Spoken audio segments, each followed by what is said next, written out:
Hey, hey, hey, welcome to More Than a Coach. I am your host, Rakaya Gibson, and I have the privilege and the honor of the fastest woman alive. Let's just stop right there. The fastest woman alive is joining us today on More Than a Coach to share her insights, her experience on both sides of the coaching spectrum, being an athlete and now being a coach at the University of Alabama. Welcome, Carmelita Jeter. Thank you so much for joining us. Thank you. Thank you for having me. I'm super excited. I'm so glad I was able to work this in. I've watched things that you've done. I'm always rooting and cheering. I'm always saying, come on, sis, let's go, sis. So this is just, perfect, especially for March, Women's History Month, and for two women and, two Black women at that, to be supporting each other. It's just an amazing thing. I hope, other people watch this and see this and know, when one person is doing something, we got to step in and be a part of it.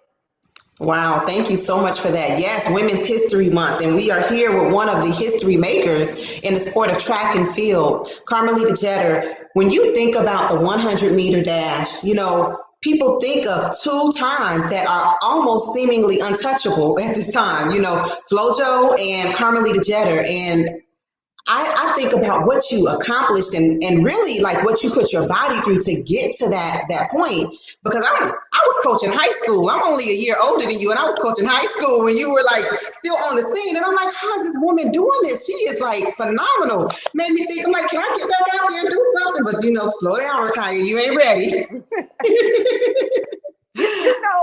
I didn't really start running until later on. I went to a small Division II school, and I didn't have a lot of races on my legs, in college. And I didn't start running at a young age. I didn't start running till the 9th grade. So my body was pretty fresh, So I really want to say that was the plus for me doing as well as I did in my later years, because I didn't have all the wear and tear. I didn't have the Junior Olympics. I didn't have all of those things that sometimes at one point can be a plus, but then turns out at sometimes to be a minus if you're not really taking care of your body.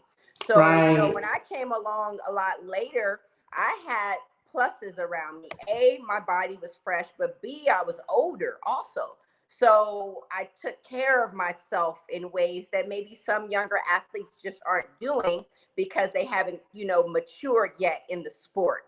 So there were so many pluses to me coming on later. Would I have done that well if I did it around 24, 25? I don't know, but the fact that I came along a little later and was mature and, have already lived those fun years, it was easier for me to stay focused. Wow. So talk to me about that title. Like, what did that mean to you when you gained the title and when you ran the 1069? Is that your time? 1069? 1064. 1064, excuse me. Yes, 1064. When you ran 1064 and you saw it on the clock, was that something you were expecting? Yes, I'm not going to lie to you. Okay. I was definitely expecting to run faster than I ran in Thessaloniki. In Thessaloniki, I ran 1067. So I definitely went out to run faster, mostly because I felt like my 10.6 was kind of looked over, and really wasn't like celebrated as much as it should have been. And that's something that a lot of women have to deal with in the sport, with being second guessed or being not giving the acknowledgement that you should receive, to where a man can run fast and he's everywhere. He's on magazines, he's on Fruit Loops, he's everywhere. And then when a woman does something, it's just not acknowledged and put in the front as it should be. So when I went 10.6 and I didn't feel like I got the recognition or the respect, I was pissed off. I want to do it again, right? And so that's exactly what I lined up to do. So many question marks around my 10.6, but I'm like, guys breaking the world record every Friday. And it's praised. And then as soon as a woman does something exceptionally well, how did she do that? Well, what did she do to do that? It's always second guess, opposed to, oh, I saw her putting it together. Ooh, that was an amazing race. There's always a question mark. And I'm like, that was upsetting. And so if you've ever watched me run, I kind of ran with a little on me. And so that's what I did when I lined up in Shanghai. I had a little attitude about it. Wow. And turn that question mark into an exclamation point. Right. Period, and boo. I did it Exactly. Exactly. Oh my gosh. And yes, when you talk about your energy when you're running, every single picture, in video, you just have this joy and this excitement on your face. Like you truly love the sport of track and field. And I'm sure that same energy transfers into your role now as a coach. Oh, yes. I am very, very, very energetic. I saw a post you did this weekend and you were standing, it looked like with the DMR team or something, and you just had this huge look and you post, energy is contagious. And I was like, yes, it is contagious. I'm a believer that you have to love what you do. You have to love what you do. And for the coaches that aren't out there loving what they do, it's so unfortunate because you're just feeding that energy to kids that wanted to be great before they met you, And, my job now is, okay, my job is not to make another Carmelita Jeter. That's impossible, okay? But my job is to make another you to the best that you can be. And I like to use my energy. I like to use my knowledge. But I'm very just as aggressive as I was when I ran. That's how I am when I'm coaching. I'm the coach you probably don't want to mic. I want to hear that. I would love to have you mic'd up like they do in the NFL. Yes. Now my kids love it. Now, as soon as they hear me talking, as soon as they know that flip switch, they like, oh yeah, it's showtime. Oh, yeah. Oh my gosh. So the relationships on the team, you have, is that a big part of your coaching style? Yes. I'm a believer that if they don't want to come to practice, you're doing something wrong. If they don't want to be there, you're doing something wrong. If they're not excited, you're doing something wrong. I'm a believer that, I need to feed you all the good stuff, because you're probably not getting none of that outside. You're probably not getting any love, any attention. People probably aren't caring the way that they should. And, I had two amazing coaches, and both of my coaches did nothing but feed me love. Like they loved me. Yeah, they wanted me to run fast, but they loved me. So when I'm coaching, that's what I bring as well. Like, I care about you. Either I care about you and you're mad about it because I'm checking you, or I care about you and you're happy about it. It's either or, I care, so that's how I coach. That's how I operate. So you guys just had conference this weekend. How was that? Super, super exciting. Being a part of this team, being a part of the coaching staff, watching all of these amazing coaches working side by side with Coach Blaine Wiley. It's been an amazing experience. I'm really, really enjoying myself. I'm having a great time because it's what I love to do. It's like, I'm not going to work. I'm going to practice, and so that's what I love about it. I was so tired after SECs. I was so drained. I was like Whitney Houston. I have nothing. That's how I felt, right? I had nothing after SECs, but it was great to be a part of that. Even after the 4x4, I jumped in Coach Blaine's I grabbed him we just did that, So that's what I bring to Alabama. I'm very, very energetic.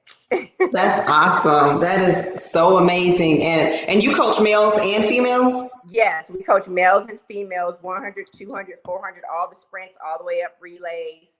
So it's going to be an exciting year. Wow. So how is it? Do you see any differences between the males and the females in your coaching style and approach with them?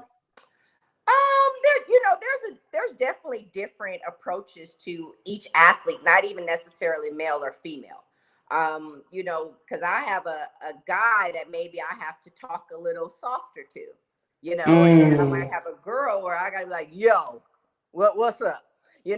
So it's not based on the gender, it's really based on the person and what they can take from me. And when you're learning your athletes, you're learning how to speak to different people in different ways. So I'm definitely not going to say male and female. I'm going to say it's different personalities that I'm working with. And so when you're working with different personalities, you got to come at it a little differently. And sometimes me and Coach Wiley have to do the good cop, bad cop. I think sometimes I'm the bad cop more, but it works out. Right. And that's a good point, knowing your athlete and not just knowing them on the track, but understanding, what they bring in as a part of their personality to the track, what experiences they've had in life that happen off the track that might impact, their day and what they're experiencing on the track that day. Do you have any instances that you've had to help kids with off the track issues that were impacting them as an athlete? Yeah, I mean, I probably won't talk about those issues that they had, but what I will say is the plus about me is I didn't start at the top, so I can relate to everybody. I went Mm. to a small Catholic high school. I went to a Division II school. It took me 4 years to get a deal. I had to grind to get in on the team to make the podium. So I'm like the coach that has the best. I'm the best of both worlds. So when I'm talking to certain athletes, I can relate to wherever they fit in. I lived on the east side, and then shoot, I got a house on the hill. So, I'm able to speak whichever language that needs to be spoken at the time.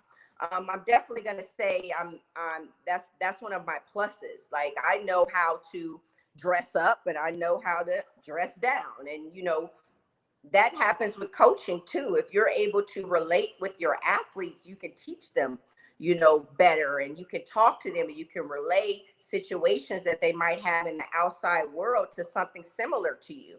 So, I mean, like I said, I won't go into people's things that they've trusted me with because they might be watching like, yo, she talking about me.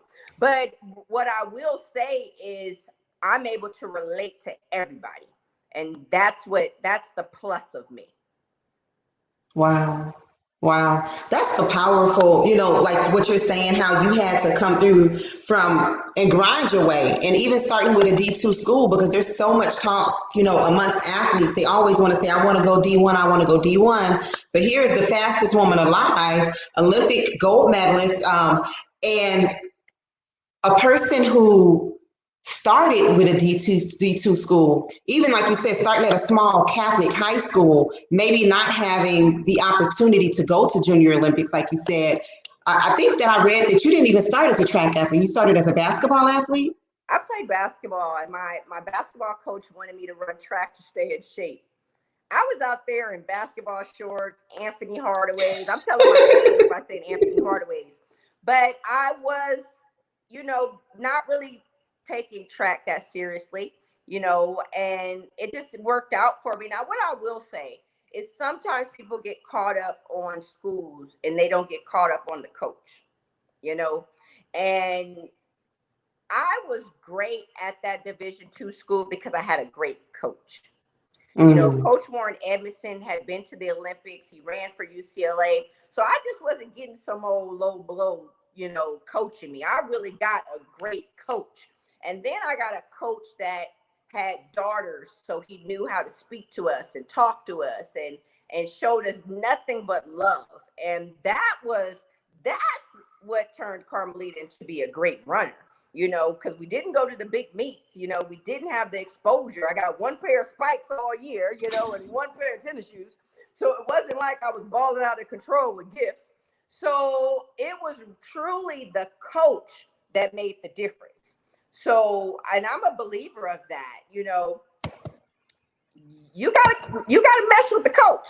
If you don't mess with the coach, it's not going to work, and I know some people are upset about the recruiting thing right now, but in my mindset, now you get to actually see if you like the coach or not.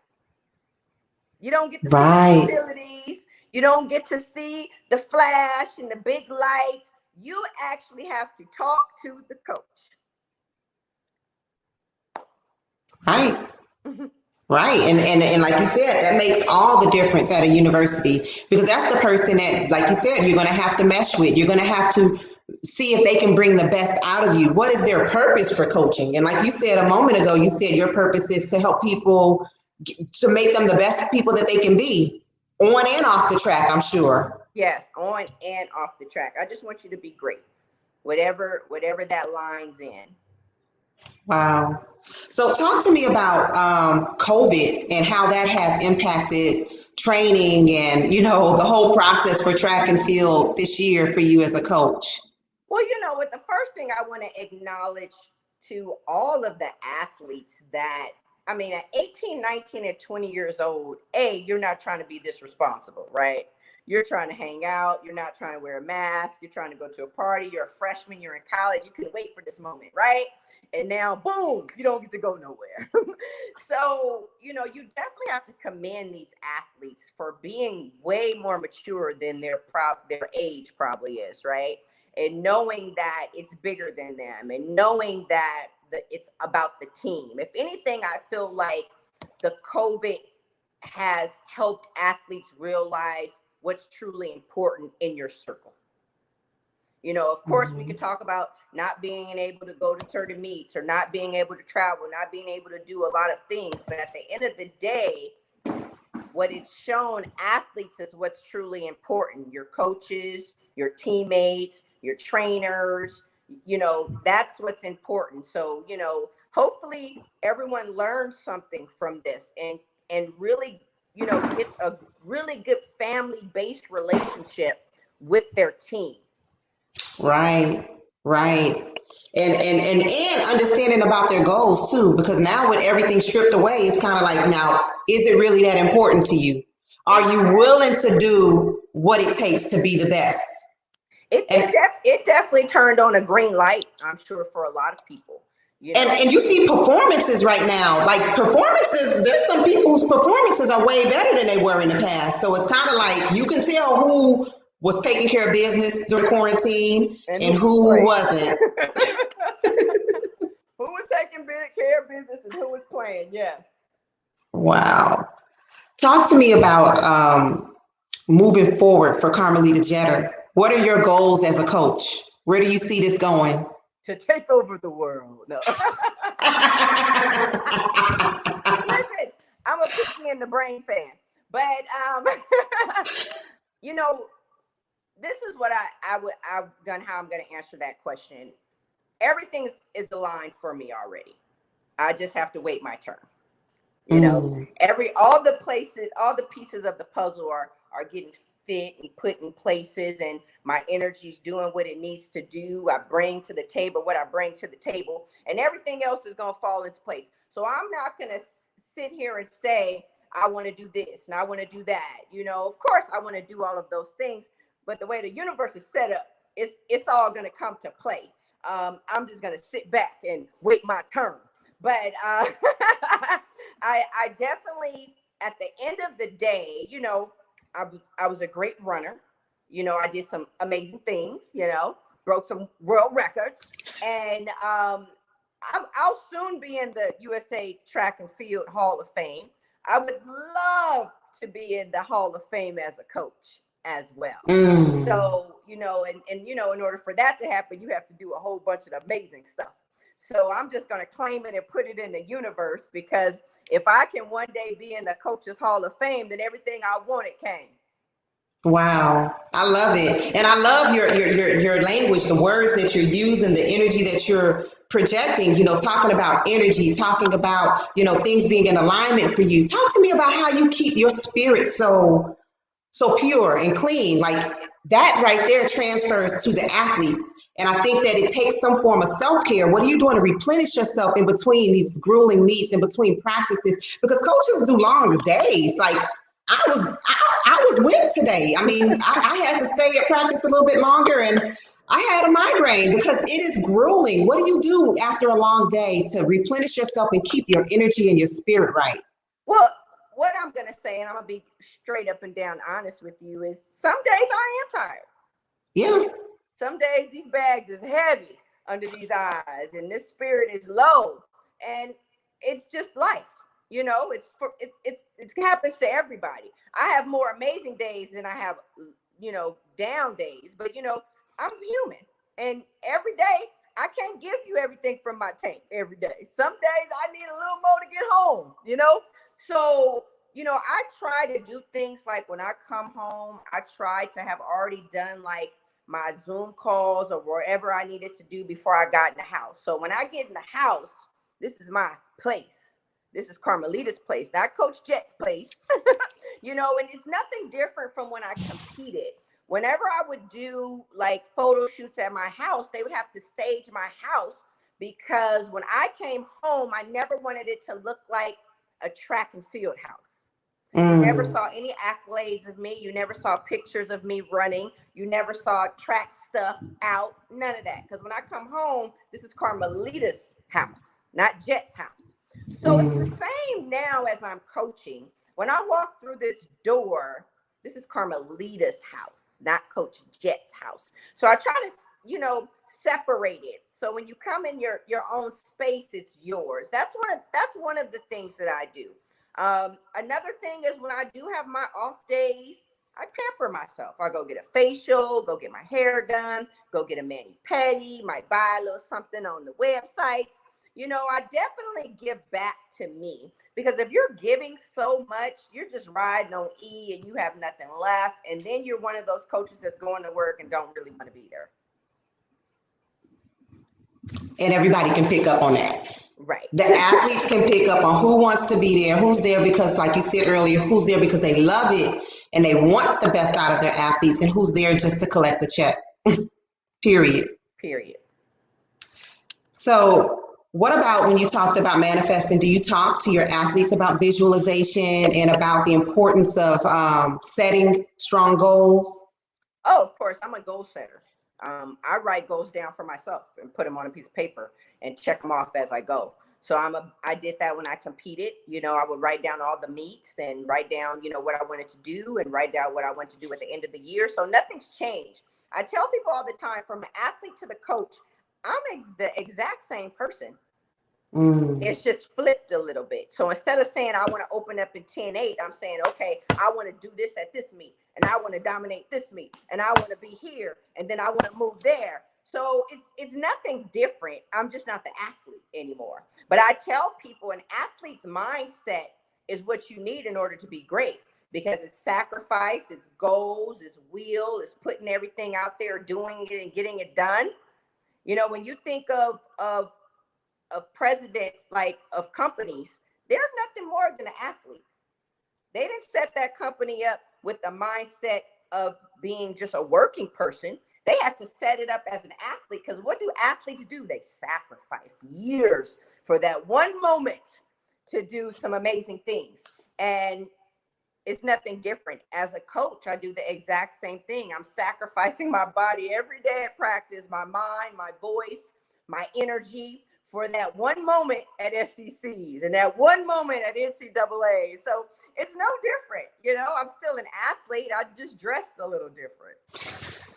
Right. I love it. And I love that analogy, because if an athlete is really looking at it, they need to approach this as if it's a business, just like you said, a CEO. So the athlete is the CEO of their own company, and their company is their performances. And that goes into the diet, what they're putting into their body, what they're putting into their mind. When you talk about the goals and the visualization, that is a perfect analogy for it, Coach. And also with a CEO picking their people that work for them, picking their staff. It's no different as an athlete picking your friends or picking the training partner you want to train with. Okay, so if I was working in an office and this one particular person is killing it right now, she's doing all this great stuff, she's pulling in all this money, she got all these people signing up, and so my mindset is, well, let me go stand next to her, let me go listen to her, let me see what she's saying, so I can pick it up and be just as good and then better. So it's the exact same thing as an athlete. You need to point out the best person in the field. And I'm going to go stand next to you, and I'm going to be on your back pocket doing everything you do. You cough, I'm a cough. You high knee, I'm a high knee. You A skip, I'm an A skip. And then as I'm training with you more and more and more and more, then hey, okay, I might bypass you soon. So you got to have that CEO mindset, in your circle. If you're trying to make a certain amount of money within a year, then you need all your players to be playing and all the pieces to be moving. It's chess, baby. So it's nothing different as an athlete. Right, right.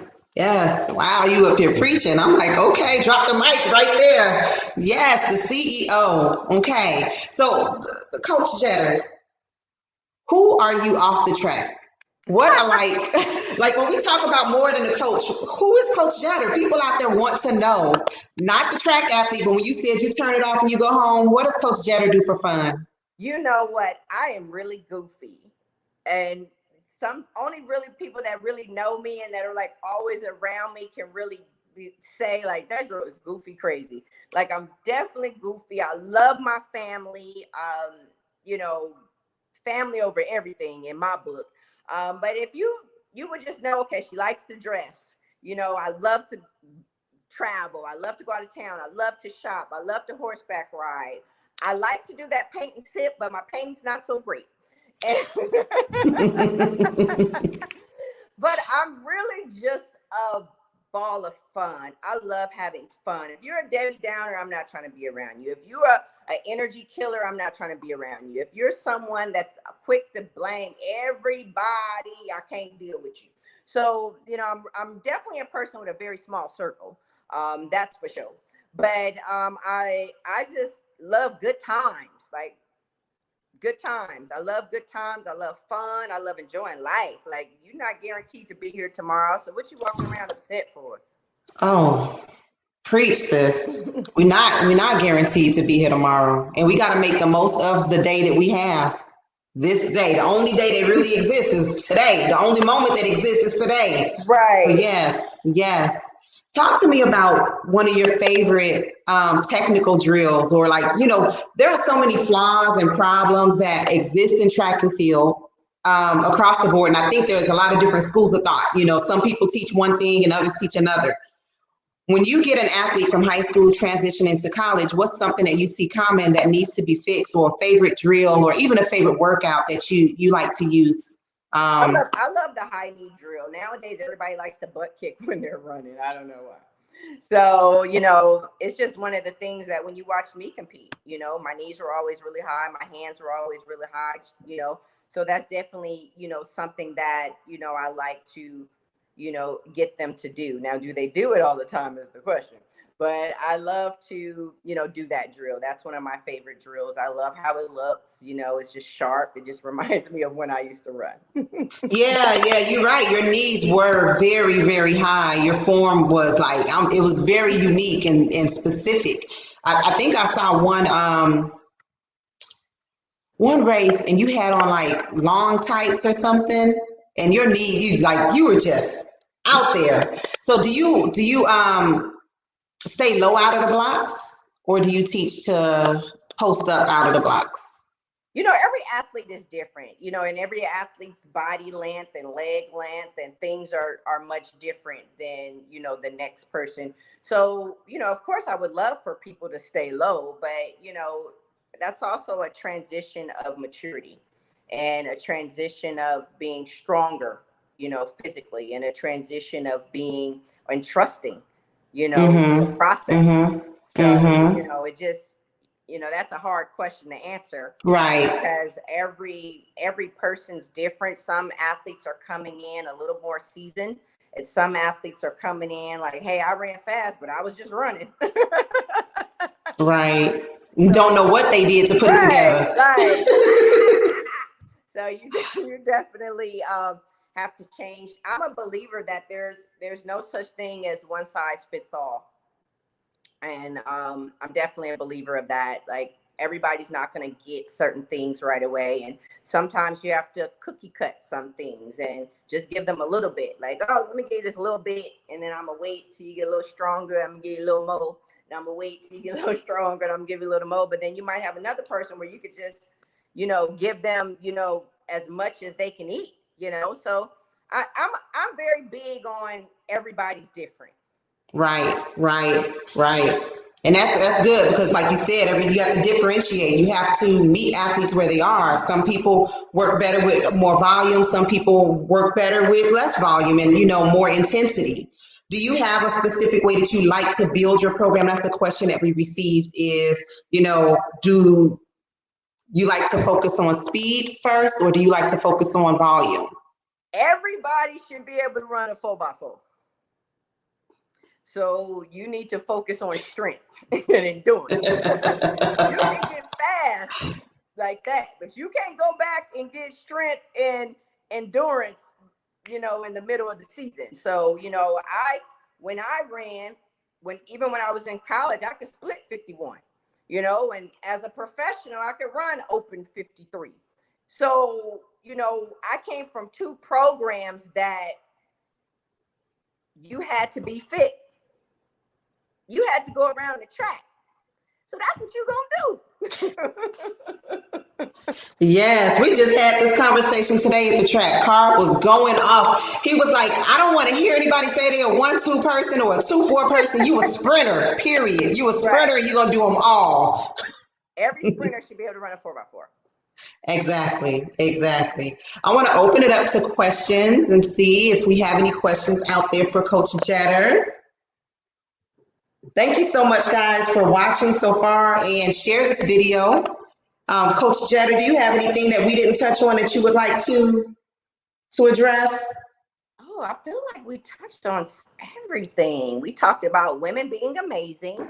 We talked about it's Women's History Month. We talked about how we need to see, well, we actually didn't talk about this, but we definitely need to see more women in the coaching field. We need to see more women out there.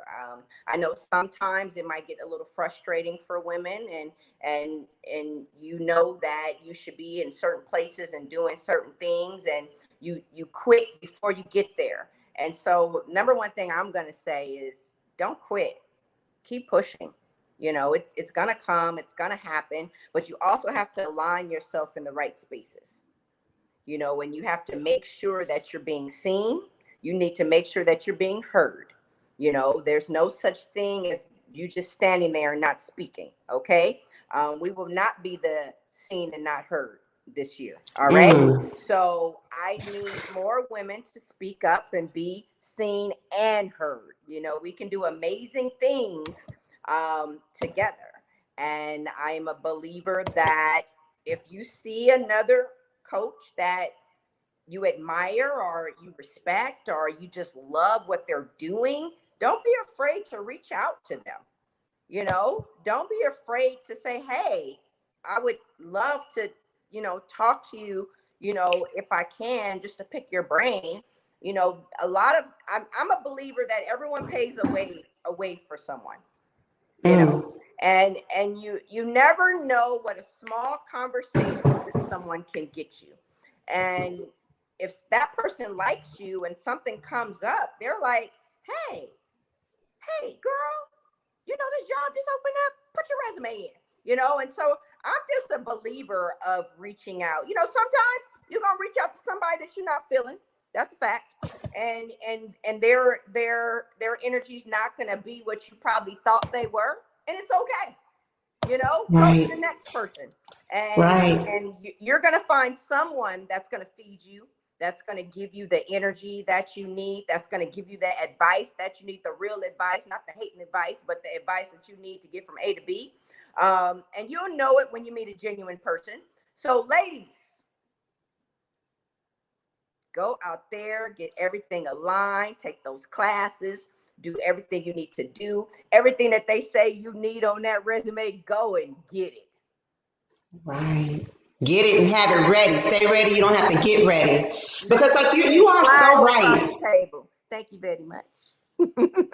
You are right. And we have to get, like I talked earlier in the summer about the fact that, there's so much inequities in regards to how many females, especially Black females or minority females, are in coaching positions in the collegiate ranks and in the professionals as well. But we gotta infiltrate that system. We gotta get ourselves in that system, because not just for us, but the athletes do need female coaches as well. Representation. There needs Yeah. to be representation. You know, I am the only African-American woman that works for track and field at the University of Alabama. I'm the first person in 10 years to be a female, an African-American female, and work at the University of Alabama. And it's representation. And so my job while I'm at University of Alabama is to show how amazing and what great job this African American woman is about to do. So, you know, I'm just a believer that the door you open, you're supposed to keep it open, not open it and then close it behind you. Open it, step through, and prop it open so somebody else can come right behind you. Wow. Yes. Yes. Look, because I'm right there. I'm knocking on that door. I'm waiting right behind you, Coach Jetta. So keep it open for me. We have a question. Someone says, Walter Gibson says, how is it as being a Black woman living in Alabama? Well, I'm from Los Angeles, California. So living in Alabama is a bit different for me. This is a fact. What I will say is that I've truly enjoyed myself. You know, I'm sure people have heard different things about Alabama, and so have I. But it took me to get here and visit. And then I looked at everything in a different light. So I'm definitely a believer that you got to come and you got to see and you got to meet people. I've met some amazing people. I've been around some amazing people, and I've been accepted and loved at this university. So it hasn't been bad for me at all. I don't really have a life in Alabama because I'm always working. So if you were trying to ask me, do I hit the town in Alabama? No, I don't. I hit the track. I hit the office. I hit the meetings. I hit my Zoom calls. And then I'm back at the track meet. So definitely enjoying it. It's definitely different. I think the one thing that I love most about living in the South is everybody says ma'am and sir.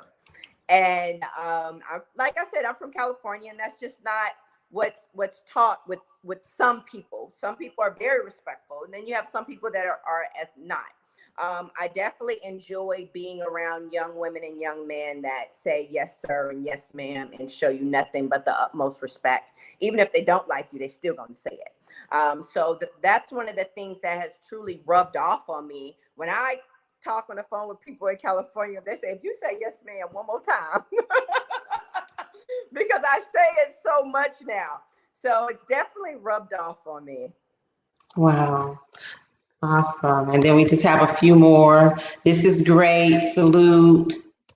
Wow, this is awesome. Thank you guys so much for your comments. If you have additional comments, go ahead and continue to submit them and or questions, and we will try to get to all of them and answer them even on the replay. And Coach Jeter, before we end, I want you to kind of, with your expertise in, athletes who are trying to make a name for themselves. So there's a lot of athletes out there, or even coaches who are working with athletes who may have had some setbacks, may have had, a setback from COVID, may have had setbacks from, just over the course of their college season. I know I have one young lady that I've talked to who she was phenomenal coming out of high school, and just the mental and emotional, she knows she has things that she hasn't done. It's not anything on her program or on her coaches, but she has to get mentally right. What would you say to someone that they know they have Olympic potential and it just hasn't materialized yet? What would you say to that person to make sure that they don't give up? I'm going to tell a little story. Do I have time? Yes, you do. Okay. So I went to Olympic trials in 2004, didn't make it out the first round. And I was done with school and I had to figure out what I was going to do for money to live. So I went back to my high school and I worked there as the boys and girls head track and field coach. I worked in the activities office. I was the assistant athletic director. I had all these jobs because that was the only way the principal could pay me a teacher's salary. And I trained at 5 o'clock in the morning. I did that for 3 years. Okay. I went to join the police department, the LAPD. I passed everything with flying colors. I just knew I was about to walk into the academy. I walk into a room with 3 detective females, all minority women.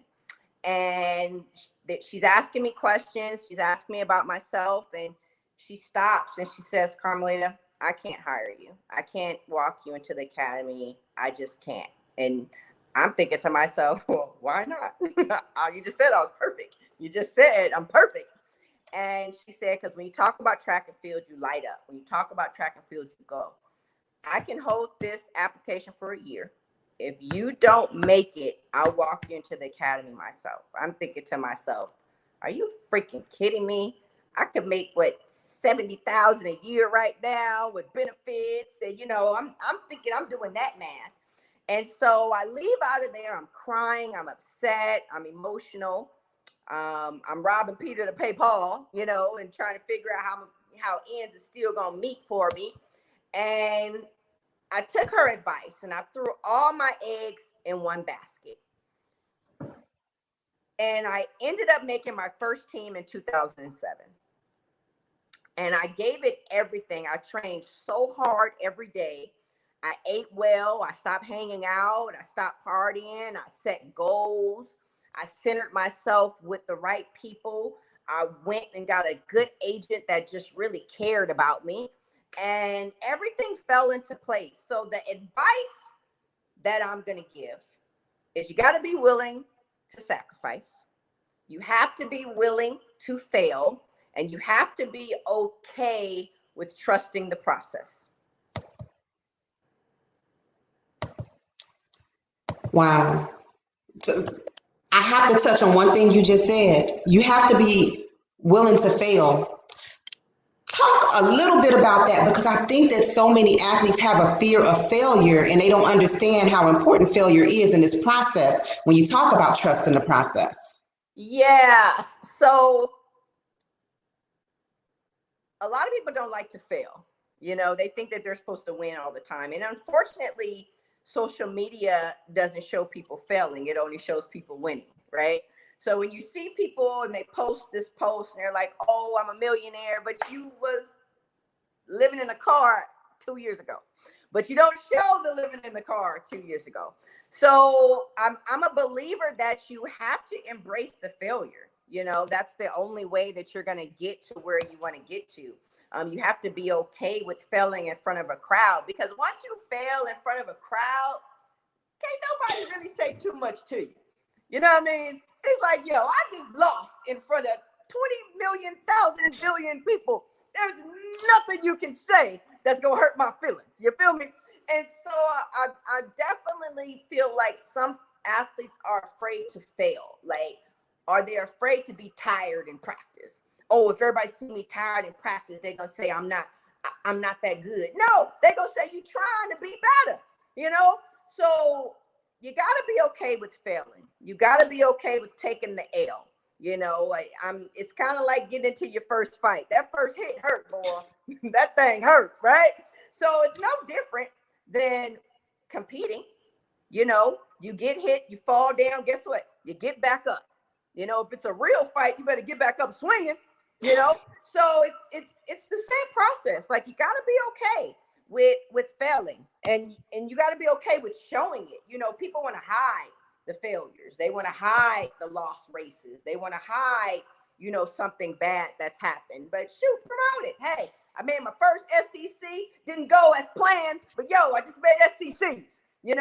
So a lot of people don't look at it like that. You didn't make it last year, so guess what? Brick by brick.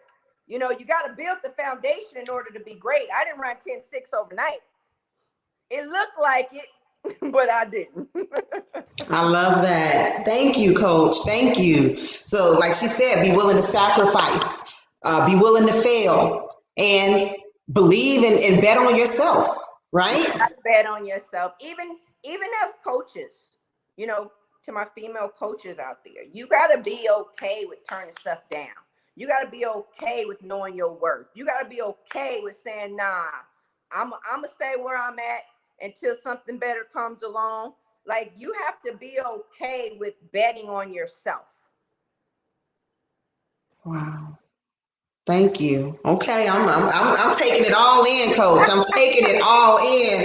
That hit me right there. I'm a bet on me, Coach. I'm a bet on me, and I'm a believe in this process of what I'm working on. Yes, yes, yes. Melita Pope says, so true. She says, so awesome. Great conversation with a phenomenal athlete. Love her name. Yes, y'all's names are very close, Carmelita and Melita. Great insight. Hold on one second. This one. Great insight, Coach Cheddar. Thank you so much. Yes. I love that. I will always put my money on me. And this applies to life, not just to coaches. So anybody out there, all of the females, when we're talking about is Women's History Month, every female out there, bet on you. It's our season of winning. It's our season to maximize our own potential and get to where, unleashing the gifts and the talents that have been placed within us, no matter what endeavor. When we get there, we can't forget about our little sisters, though. Okay? You can't forget about the little sisters down there waiting for you to pull them up. That's what we supposed to do. And I'm not just saying, look, black women with black women. I'm talking about women with women. There's no color involved when we're all trying to win. Right. Absolutely, absolutely. And I see Jay Vallejo just posted, I can feel her energy right through the screen. And I'm going to go ahead and give Jay a shout out. I was not going to say anything about this, but you posted it yesterday. Jay beat cancer yesterday. Let's give it up for Jay. She is cancer free as of today. And she posted, I am an overcomer. And I salute you. And, everything that we're talking about, this applies to everything that we approach in life. When you look at sports and athletics, it is an analogy for everything in life, the same way we did with the CEO analogy. But when we're fighting to get to our goals in track and field, that's the same thing when we're fighting to overcome adversity. We're fighting to overcome pain. We're fighting to not give up on who we are and what potential we have, no matter what endeavor we're working on. Yes, thank you, Jay. And God bless you, Jay. Yes, give Jay some love. Give Miss Carmelita Jetter some love. Thank you so much for joining us. Coach, I'm fired up. I'm telling you, my migraine gone. I ain't tired. I'm ready to get up and get to work. I'm about to work on me and bet on me. I appreciate it. I love your spirit and your energy. And I definitely look forward to talking and connecting with you again. Thank you. Thank you. I'll talk to you later. Okay, thank you. Bye, everybody. Thank you for joining. Make sure y'all share this video and bless somebody else. Thank you. We'll see you next time. Next week, we're with Coach Leroy Burrell.